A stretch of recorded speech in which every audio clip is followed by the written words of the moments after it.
তাইলে আরো এক্সপার্ট লোক আছে কি না? আছে।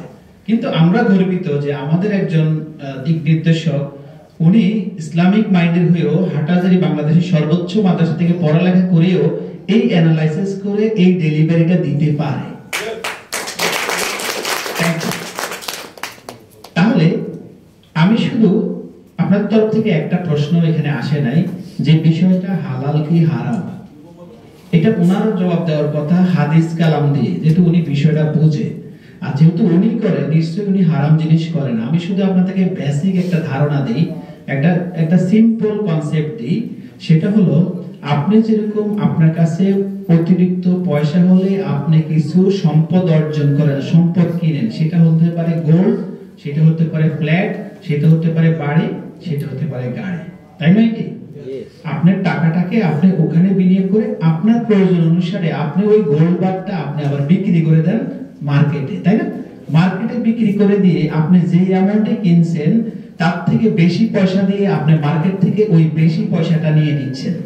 উদাহরণস্বরূপ আপনি 20,000 টাকা দিয়ে একটা গোল্ড বার কিনেছেন, 10 বছর পরে আপনি ওই গোল্ড বারটা মার্কেটে বিক্রি করতে গিয়ে আপনি 50,000 টাকা পেয়েছেন। 20,000 টাকার গোল্ড বারটা 50,000 টাকা পেয়েছেন, 30,000 টাকা আপনি অতিরিক্ত পকেটে ঢুকাইছেন।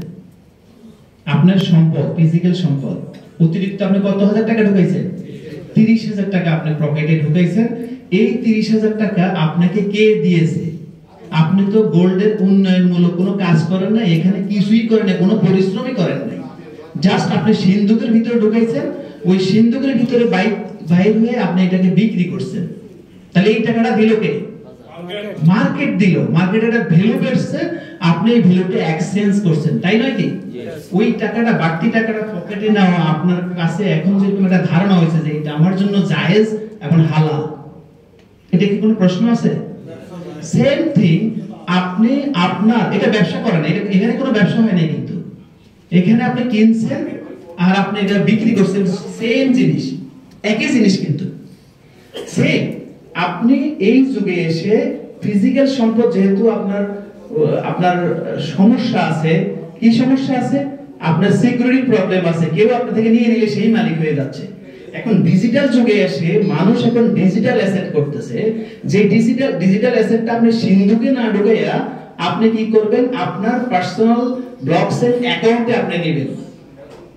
যেই রেটে আপনি নেবেন, মার্কেট যখন বেড়ে যাবে সেই রেটে আপনি বিক্রি করে বাড়তি টাকাটা আপনার পকেটস্থ করবেন।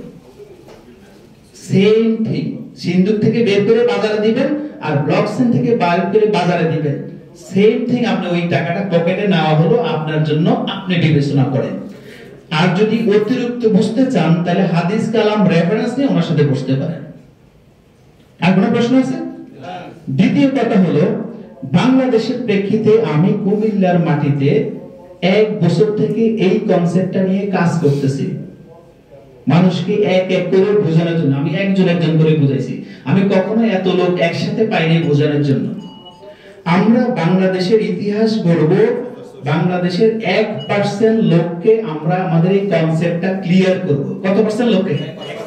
1% লোককে, মানে 100 জন লোকের মধ্যে বাছাই করে একজন লোককে আমরা এই কনসেপ্টটা ক্লিয়ার করব। তাই আপনি যিনি আজকে যে চেয়ারটায় বসে আছেন, আজকে যিনি আপনি যে সময়টা দিয়েছেন, এই লোকটাকে আমরা যাচাই এবং বাছাই করে যোগ্য মনে করে ওই 1% লোকের মধ্যে এনে আমরা এখানে আমরা সম্মান দিয়েছি, আপনাকে বোঝানোর চেষ্টা করছি, আমরা আপনাকে এই বিষয়টা সম্পর্কে অবগত করার চেষ্টা করছি। এখন আপনি যদি আপনার বিষয়টা সম্পর্কে অবগত হন এবং আপনি নিজেকে নিজে যদি মূল্যায়ন করেন, তাহলে আপনার কাছে যেহেতু বিটকয়েনের কোনো অফার আসে নাই, আপনার কাছে যখন ইথেরিয়ামের কোনো অফার আসে নাই, তার মানে আপনাকে সেই সময়কার প্রযুক্তি হিসাবে আপনাকে মূল্যায়ন করে নাই। সেই হিসাবে আমি ওই দলে আছি। কিন্তু আমরা আমাদের কনসেপ্টটা সম্পর্কে অবহিত করার জন্য আপনাকে আমি যোগ্য মনে করি, আপনাকে কনসেপ্টটা দিলাম। ইথেরিয়াম বিএনবি যেরকম এরা জয় করছে, আপনার আমাদের ইউএলএক্সটাও অনারশিপ নিয়ে আপনি এরকম জয় করার সুযোগ আপনার কাছে আছে। যদি আপনি এর থেকে বাড়তি ইনফরমেশন পেতে চান, এর থেকে আরো বিস্তারিত জানতে চান, যিনি আপনাকে ইনভাইট করে এই চেয়ারে বসাইছেন, ওনার সাথে আপনি কনসেপ্টটা ক্লিয়ার না হয়ে আপনি এখান থেকে উঠবেন না। রাজি আছেন? এটা আপনার দায়িত্বে, আমাদের দায়িত্বে আমরা আনছি, আপনার দায়িত্বে আপনি বোঝার দায়িত্ব হলো কার? আপনার নিজের। কিন্তু আমি একটা চ্যালেঞ্জ এখানে করে যাচ্ছি, H2O এটার মিনিংটা হলো পানি, তাই না? অক্সিজেনের এই অনুপাত আর হাইড্রোজেনের এই অনুপাত মিলে পানি হয়। পৃথিবীর সকল বিজ্ঞানী মিলে যদি এটাকে আবার প্রমাণে নামে, তাহলে কি রেজাল্ট কি একই হবে না ভিন্ন হবে? একই হবে। ইউল্যাক্সের উনি যতটুকু ডকুমেন্টস দেওয়ার চেষ্টা করছেন, আপনি যতটুকু বোঝানোর চেষ্টা করছেন, পৃথিবীর যত বড় কৃত্য এক্সপার্ট হোক না কেন, ইউল্যাক্সের যদি অথেন্টিকেশনের বিষয়ে যদি ও যত ধরনের গবেষণা করো, রেজাল্ট আসবে ইউল্যাক্স কারেন্সি হিসেবে ঠিক আছে। কারণ এটা 473টা প্রজেক্টের মধ্যে একটা প্রজেক্টের দাওয়াত আপনার কাছে যাচ্ছে, এবং 473টা প্রজেক্টের মধ্যে আর একটা প্রজেক্টের দাওয়াত তো আপনার কাছে কেউ নিয়ে আসে নাই। তাহলে এমন একটা বিষয় নিয়ে আপনার সাথে কথা বলছে, আপনি এটাকে গুরুত্ব দিয়ে আপনি কি করবেন, এটা সম্পর্কে জানবেন। আরেকটা বিষয় বলে শেষ করে দিব, সেটা হলো আপনি আমাদের এই দরজাটা যখন বন্ধ হবে, মালিকানার দরজাটা যখন বন্ধ হবে ইনিশিয়াল প্রাইসে কিনার, এই দরজাটা যখন বন্ধ হবে তখন আপনার কেনার জন্য খোলা থাকবে মার্কেট থেকে। যেই সংখ্যায় কিনবেন ওই সংখ্যায় আপনি পাবেন এবং ওই সংখ্যায় আপনি বিক্রি করতে পারবেন। কিন্তু আপনি এখন যেই সংখ্যায় কিনবেন সেই সংখ্যাটা 311 গুণ পর্যন্ত বাড়বে এই পার্থক্যটা এখন কিনলে, মানে মালিকানা সহ কিনলে আপনি এটা 311% পর্যন্ত এটা ভ্যালুয়েশন হবে। আমার কথা কি আপনারা বুঝতে পারছেন? তার মানে আপনি যদি যেই রেটে কিনেন, যদি ওই রেটও থাকে, তাহলে 311 গুণ দিয়ে পূরণ করলে, এত পার্সেন্ট পূরণ করলে যা হবে, তত কয়েনের ততক্ষণের এই ভ্যালু থাকলেও সেই ভ্যালু হিসাবে আপনার দাম বাড়বে না কমবে? তার মানে আপনি নিশ্চিত থাকেন যে ইউল্যাক্স কিনলে আপনার লসের খাতায় নাম লেখাতে হবে না। অন্তত 311 গুণ বেশি কয়েন আপনি পাবেন যদি এই রেটও থাকে। তাহলে কি আপনি বুঝতে পারছেন? এই অ্যাসেটটা আপনি চাইলে 5 বছর অন্তর নিতে পারবেন, আপনি চাইলে বছর বছর নিতে পারবেন, আপনি চাইলে ডেইলিও নিতে পারবেন। বিষয়টা নিয়ে আপনি আপনার যিনি আপনাকে ইনভাইট করছে তার সাথে আলোচনা করে আপনি এই বিষয়টাকে কনফার্ম করবেন। আমি শেষ মুহূর্তে একজন ব্যক্তিকে পরিচয় করাই দেব, তিনি হলেন আজকের এই প্রোগ্রামের সভাপতি। তিনি এক লাইনে এই প্রোগ্রামটা শেষ করবে, তার জন্য একটা করতালি হবে আসা পর্যন্ত।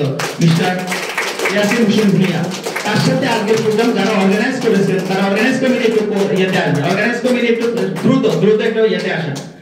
আজকে যারা কষ্ট করছেন এই প্রোগ্রামটা আপনাদের জন্য সাজাইছেন এবং এর পরবর্তী সময় আপনাদেরকে আপ্যায়ন করাবেন তারা এই কমিটি, এদেরকে সিনিয়র রাখুন, এরা আপনাদেরকে অর্গানাইজ করেছে এবং এরা আপনাদের জন্য এই আয়োজনটা করেছে। এদের জন্য একটা করতালি হয়েছে। তার মধ্যে এক লাইনে উনি বক্তব্যটা শেষ করবে, আমি আপনাদের তরফ থেকে বিদায় নিচ্ছি। আমার জন্য একটা করতালি দেন। ধন্যবাদ জানাচ্ছি।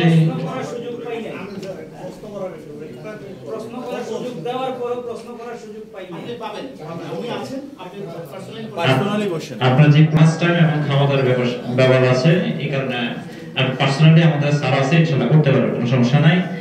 ধন্যবাদ জানাচ্ছি আজকের যিনি যাদের অক্লান্ত পরিশ্রম মাধ্যমে সকাল থেকে পর্যন্ত এত সুন্দরভাবে প্রোগ্রামটাকে আপনাদের মাঝে উপস্থাপনা করছেন, আমাদের ট্রেনার স্যার এবং উপস্থাপক যারা আছেন ওনাদেরকে ধন্যবাদ জানাচ্ছি। সেই সাথে ধন্যবাদ জানাচ্ছি আজকে যারা দূর দূরান্তের থেকে আগত সকল অতিথিবৃন্দ, আমার পক্ষ থেকে আবার ধন্যবাদ জানাচ্ছি।